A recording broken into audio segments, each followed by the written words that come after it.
All right, let me ask you something real quick.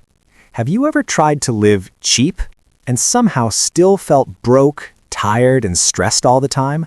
Like you skip coffees, you avoid going out, you buy the cheapest option every time, and yet your life feels harder, not easier. Yeah, I've been there, and nobody talks about this part. Because there's a cheap lifestyle that looks smart on the surface, but is secretly one of the most expensive ways to live. Not just for your money, for your brain. Let me explain. For a long time, I thought being responsible meant cutting everything. Cheapest food, cheapest transport, cheapest tools, cheapest routines. If it saved money today, I said yes. I'd tell myself, I'm being disciplined. I'm doing the smart thing. But slowly, things started falling apart. I was always tired, always behind, always mentally foggy, and I couldn't figure out why. Here's the truth I learned the hard way. Being cheap with money often makes you expensive with energy, and energy is the real currency. When you constantly choose the lowest cost option, you often pay with time, focus, stress, and mental effort, and your brain feels all of it. Let me give you a relatable example. Food. I used to buy the cheapest meals possible. Ultra-processed, low nutrition, fast and convenient. On paper, saved money. In reality, energy crashes, brain fog during studying, zero motivation by evening. So I'd procrastinate, miss deadlines, rush assignments at night. That cost me grades, opportunities, confidence. Cheap food, expensive brain. Same thing with sleep. I'd stay up late to save time, scrolling, watching random videos, avoiding tomorrow. I thought I was squeezing more out of the day, but a sleep-deprived brain is like a phone on 5% battery. Everything lags. Decision-making gets worse, impulse spending increases, focus disappears. You don't notice it immediately, but it compounds. Here's the part nobody warns you about. When your brain is constantly tired, it switches to survival mode. Survival mode doesn't plan. It doesn't think long-term. It doesn't care about optimization. It wants comfort.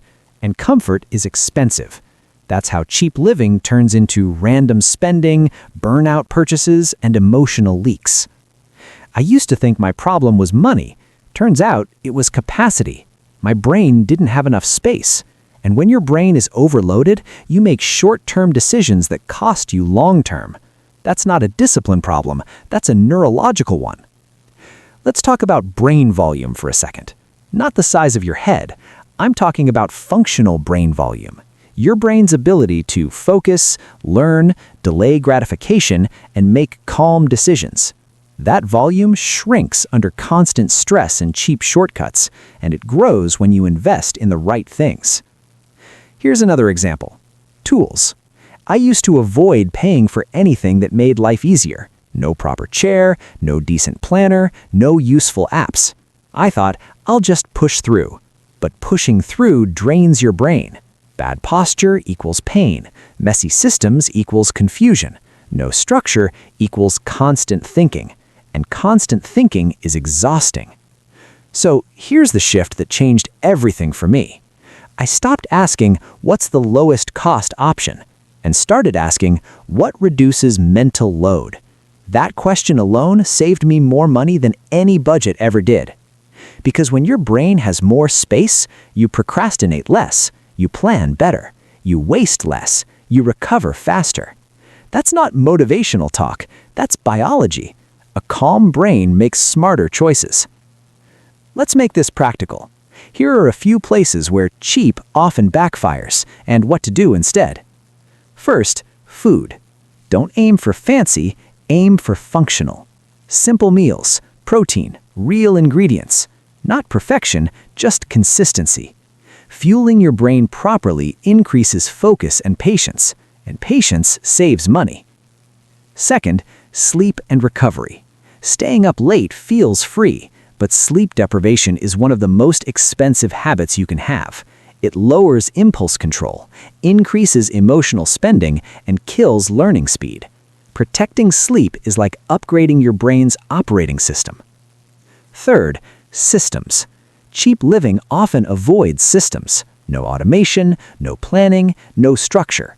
So your brain has to remember everything: bills, deadlines, decisions. Automating one thing isn't lazy, it's brain expansion.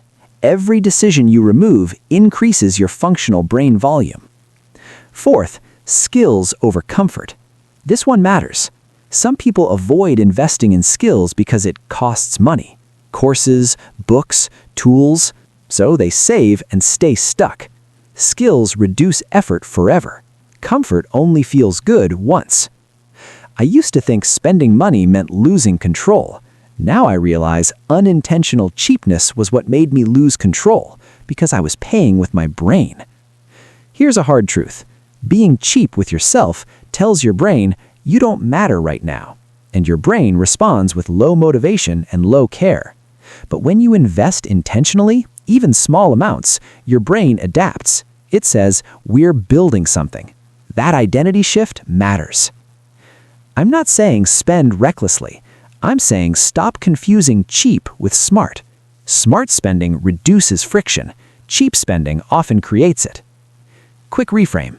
You don't want the lowest cost life. You want the lowest friction life. Less friction means better focus, more energy, fewer mistakes, and stronger habits. And those things compound. Quick recap. The cheap lifestyle is secretly expensive because it drains mental energy, it shrinks decision capacity, it increases stress spending, and it slows learning and growth. The alternative isn't luxury, it's intentional investment.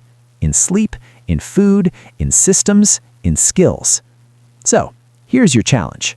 Tonight, look at one area of your life and ask, where am I saving money but paying with my brain? Fix just one thing. One meal, one habit, one system. You don't need to upgrade everything. Just stop leaking energy. Your brain is your biggest asset. Protect it, grow it, and let money follow. Let's level up together.